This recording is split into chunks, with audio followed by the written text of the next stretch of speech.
शेतकरी मित्रांनो नमस्कार. महाराष्ट्रामध्ये स्थानिक स्वराज्य संस्थांच्या निवडणुकीचा कार्यक्रम जाहीर झालेला आहे. त्याचबरोबर आदर्श आचारसंहितेस सुरुवात झालेली आहे. शेतकऱ्यांच्या मनामध्ये एक प्रश्न निर्माण झालेला आहे. खरीप हंगामामध्ये अतिवृष्टीमुळे शेती पिकांचे व शेतजमिनीचे मोठ्या प्रमाणात नुकसान झालेले होते. त्यासाठीचे महाराष्ट्र शासनाने मोठ्या प्रमाणात मदतीचे पॅकेजही जाहीर केले होते. त्यातील बहुतांशी शेतकऱ्यांच्या खात्यामध्ये अतिवृष्टीचे अनुदान पडलेले आहे. परंतु काही शेतकऱ्यांच्या खात्यामध्ये अनुदान टाकण्याची प्रक्रिया अद्यापही सुरू आहे.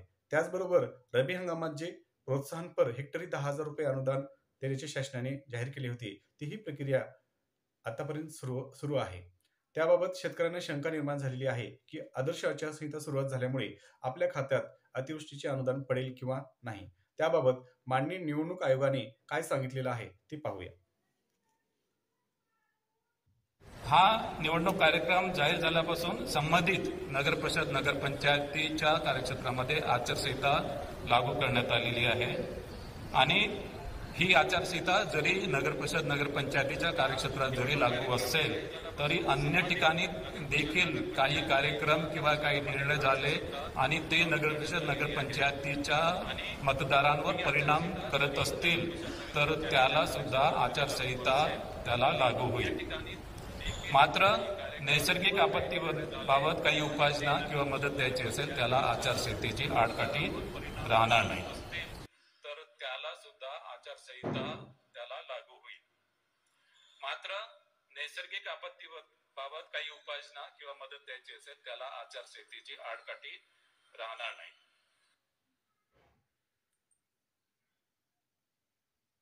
अशा प्रकारे निवडणूक आयोगाने स्पष्टपणे सांगितलेले आहे की नैसर्गिक आपत्तीच्या काळामध्ये काही उपाययोजना करायच्या असतील किंवा आर्थिक मदत द्यायची असेल त्यामध्ये आचारसंहिता ही आडकाठी राहणार नाही. दुसरा प्रश्न शेतकऱ्यांच्या मनात निर्माण झालेला आहे. कृषी विभागामार्फत महाडीबीटी या योजनेअंतर्गत विविध घटकांचा लाभ शेतकऱ्यांना दिला जातो.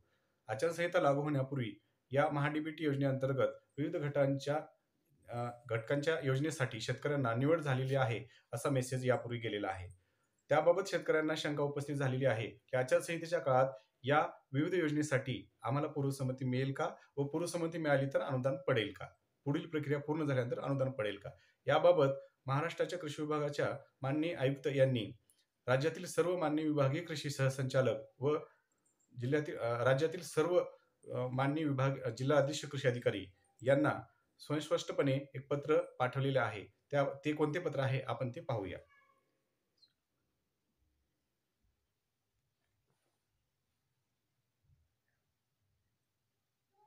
कृषी यांत्रिकीकरण योजनेअंतर्गत निवड झालेल्या लाभार्थ्यांना पूर्वसंमती देण्याबाबत उपरोक्त विषयान्वये कृषी यांत्रिकीकरण योजनेअंतर्गत कृषी यांत्रिकीकरण उपअभियान, राज्य पुरस्कृत कृषी यांत्रिकीकरण व राष्ट्रीय कृषी विकास योजना कृषी यांत्रिकीकरण या 3 योजना महाडीबीटी पोर्टलवर राज्यात राबविल्या जात आहेत.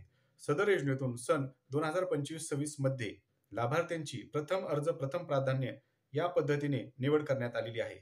सद्यस्थितीत स्थानिक स्वराज्य संस्था यांची निवडणुका जाहीर झालेल्या असून आचारसंहिता लागू झालेली आहे. सदर आचारसंहिता कालावधीमध्ये निवड झालेल्या लाभार्थ्यांना पूर्वसंमती प्रदान करावी किंवा कसे या बाबतीत क्षेत्रीय स्तरावरून विचारणा होत आहे. या अनुषंगाने आपणास कळविण्यात येते की आचारसंहितेपूर्वी निवड झालेल्या सर्व लाभार्थ्यांना आचारसंहितेच्या कालावधीमध्ये पूर्वसंमती प्रदान करून अनुदान अदायगीची कार्यवाही करण्यास हरकत नाही. या दोन्ही प्रश्नाबद्दल शेतकऱ्यांना जी शंका उपस्थित झालेली होती, अतिवृष्टीचे अनुदान व महाडीबीटी अंतर्गत देण्यात येणारी पूर्वसंमती व अनुदान, या दोन्ही शंकांचे निरसन या व्हिडिओच्या माध्यमातून आपण देण्याचा प्रयत्न केलेला आहे. धन्यवाद.